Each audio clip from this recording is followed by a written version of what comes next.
Mexican President Claudia Sheinbaum said on Wednesday that she and Canadian Prime Minister Mark Carney had agreed to strengthen trade collaboration. And as countries seek other export markets, that's going to reduce the supply to U.S. markets. The announcement on Wednesday by Mexican President Claudia Sheinbaum and Canadian Prime Minister Mark Carney about strengthening trade collaborations reflects a seismic shift in the global trade landscape. As the U.S. increasingly imposes tariffs on its closest allies, the once steady relationships are now fraying. Countries, including Canada, are actively seeking alternative markets, which is inevitably reducing the supply to U.S. markets. The real cost of these tariffs, however, isn't just about the dollars and cents. It's about the erosion of trust. Countries are no longer viewing the United States as a stable trade partner, and this shift is beginning to take root in fundamental ways. Under President Trump's administration, tariffs have become a tool to force countries into negotiating deals. However, this aggressive trade policy is backfiring, and its ripple effects are spreading. What began as a reaction to U.S. tariffs is now becoming a strategic pivot for countries like Canada. Ottawa is no longer just reacting. It is reshaping its trade strategy to reduce dependence on the U.S. This shift isn't just political, it's a recalibration of how nations approach international commerce. Canada's focus on diversifying its trade relationships with Europe, Asia, and Latin America reflects a deliberate move towards more resilient and independent economic structures. In addition, Canada is emphasizing the importance of boosting its domestic production, signaling that if economic loyalty is punished, national self-sufficiency becomes a necessity. This fundamental shift in policy is not just a short-term reaction, but a long-term strategy to protect Canadian interests in an unpredictable global market. The diplomatic consequences of this tariff war are stark, but they are only the beginning. While the immediate effects may seem manageable, the long-term costs could be monumental. The world's confidence in the U.S. as a reliable partner is eroding, and the trust that once defined its position at the center of global trade is rapidly diminishing. Meanwhile, the United States faces the consequences of its own policies. According to the latest inflation reports, the impact of tariffs is undeniable. The Consumer Price Index for June showed a 2.7% rise in inflation compared to the previous year. The most significant price increases were in housing, but food, fuel, and durable goods also saw notable upticks. Economists from Bank of America and Wells Fargo have confirmed that the rising costs of goods can be directly attributed to the new tariffs. The fear that tariffs would drive up prices for consumers is no longer a prediction, it's a reality. By August, the average tariff on U.S. imports is expected to exceed 20%, an historic peak, further stoking inflationary pressures. The impact of these rising costs is being felt by American consumers, who are seeing the prices of everyday goods increase. Retailers are already adjusting their pricing strategies, with some even moving away from stocking U.S.-grown products. Urban Grocerer, for example, has avoided selling American-grown goods for over 117 days. In Canada, the impact is even more pronounced. According to Nielsen IQ, American food product sales in Canada plummeted by 8.5% by volume in just a few months. The broader implications of these shifts are significant. While the U.S. is facing higher costs and dwindling options, Canada's approach is more strategic. Instead of reacting with knee-jerk retaliations, Prime Minister Carney is playing the long game. Canada's response to these trade tensions isn't just about short-term gains or losses, it's about establishing a more secure, self-reliant economic future. This approach, although quiet, is deliberate, aiming to reshape the supply chains that once tied Canada so closely to the U.S. As this global realignment unfolds, President Trump's tariffs may bring in revenue in the short term, but in the long term, they risk undermining the very thing that made the United States a global trade leader, its reliability. Once allies start to walk away, rebuilding those relationships will be a monumental challenge. As the trade war with the United States intensifies, Canada's response, led by Prime Minister Mark Carney, is both calculated and far-reaching. Canada's approach stands in stark contrast to the reactive measures taken by many countries in the past. Instead of simply retaliating with tariffs, Canada is restructuring its domestic economy and diversifying its trade relationships. This strategy isn't just about weathering the storm, it's about creating a more resilient and self-sufficient economy for the long term. One of the key elements of this shift is Canada's response to the steel tariffs imposed by the U.S. In early June, President Trump raised tariffs on Canadian steel to 50%, and the impact was immediate. Within days, exports to the U.S. collapsed, jobs were lost, and one of Canada's most integrated industries was severed from its largest market. Rather than escalating the conflict, Carney's government has focused on insulation and rebuilding. Canada's new steel strategy is a clear signal of its intent to regain control over its market. The government will implement strict tariff rate quotas by the end of this month. For countries that do not have a free trade agreement with Canada, steel imports will be capped at 50% of their 2024 volume, with a 50% tariff imposed on any additional imports.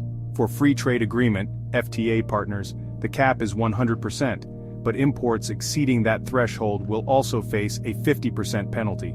This measure isn't a retaliatory move, it's a structural shift designed to protect Canadian steel producers and encourage domestic production. The Canadian government isn't just slapping tariffs on foreign steel, it is investing heavily in modernizing the industry. Through the Strategic Innovation Fund, $1 billion will be injected into the Canadian steel sector to modernize equipment, produce higher-value products, and fill the gaps left by lost U.S. contracts. This long-term investment aims to make the Canadian steel sector more competitive and less reliant on foreign imports, particularly from the United States. To support workers directly, Canada is allocating $70 million for labor market development programs, covering training and income assistance for up to 10,000 steel workers. Moreover, Canada's new procurement strategy is designed to create demand for domestic steel. Going forward, government contractors will be required to use Canadian-made steel for major infrastructure, housing, and defense projects. This shift in procurement policy is designed not only to bolster the domestic steel industry, but also to ensure that Canada is investing in its own future, rather than relying on imports from an increasingly unreliable trade partner. While President Trump may see his tariffs as a victory, the reality is that the U.S. is facing significant backlash from its trade partners. In addition to steel, Canada is diversifying its relationships with countries beyond the United States. This move is not just about trade, but about geopolitical positioning. With Europe, Mexico, and key Asian countries in mind, Canada is strategically working to ensure that it has a range of options when it comes to trade and investment. At the same time, Canada has shown restraint when it comes to retaliatory measures. While the U.S. is preparing to impose a blanket 35% tariff on all Canadian goods starting August 1st, Canada is keeping the door open for dialogue. It hasn't retaliated with harsh measures, instead holding back tariffs on U.S. steel and keeping digital services taxes on hold. This measured approach allows Canada to maintain strategic leverage while avoiding the escalation of trade tensions. By focusing on diversification and resilience, Carney is ensuring that Canada will not be left at the mercy of a capricious U.S. administration. The trade tensions with the U.S. have been costly, but they've also provided Canada with an opportunity to rethink its economic future. Canada is no longer content with simply being the most open steel market in the world. It's rewriting the rules to ensure that its industries are supported, its workers are protected, and its long-term economic health is safeguarded.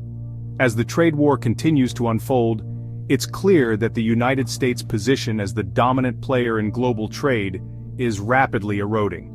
The countries that once relied on the U.S. as their primary trading partner are now recalibrating their strategies, seeking more stable, reliable alternatives. The ripple effects of Trump's tariff policies are not just a concern for American allies, they are reshaping the global economic landscape. Canada, in particular, is at the forefront of this shift. While the U.S. continues to implement punitive tariffs on its closest allies, Canada is quietly but decisively positioning itself as a more reliable partner. As the world watches the U.S. impose tariffs, countries like Canada, Mexico, and the EU are diversifying their trade relationships, actively seeking new partners in Asia, South America, and beyond. These countries are building new alliances, strengthening existing ones, and most importantly, working to insulate themselves from the volatility of U.S. trade policies. For Canada, the shift away from U.S. dependence isn't just about economic necessity, it's a strategic decision to regain control over its future. In the past, Canada's trade policies were heavily influenced by its relationship with the U.S. However, with the increasing unpredictability of U.S. trade moves, particularly under the Trump administration, Canada has recognized the need to diversify. By expanding trade ties with the European Union, key Asian countries, and South America, Canada is ensuring that it has a more robust and diversified economic foundation. This new direction not only protects Canada's economy from U.S. trade fluctuations, but also positions the country as a key player in the global marketplace. While Canada is focusing on its own economic growth and stability, the consequences for the U.S. are starting to become undeniable. As countries such as Vietnam, Peru, and Egypt begin to fill the gaps left by Canadian exports to the U.S., American businesses are facing rising costs and dwindling options. As these foreign suppliers redirect their exports to other markets, U.S. buyers are left to deal with fewer choices and increasing prices. This is particularly concerning for industries that depend on foreign raw materials and components, such as electronics, pharmaceuticals, and automotive manufacturing. At the same time, the U.S. economy is feeling the domestic consequences of its own trade decisions. The 50% tariffs on copper, which raised immediate concerns for industries relying on the metal, only serve to highlight the structural issues in the U.S. economy. The U.S. imports over half of its refined copper from allies like Canada and Chile, but with domestic refining capacity limited, tariffs have only succeeded in driving up prices without improving the supply. The same story is unfolding with other key goods such as coffee and rare earth minerals, which are critical for the production of high-tech goods like electric vehicles and AI chips. American consumers are bearing the brunt of these tariff-driven price increases.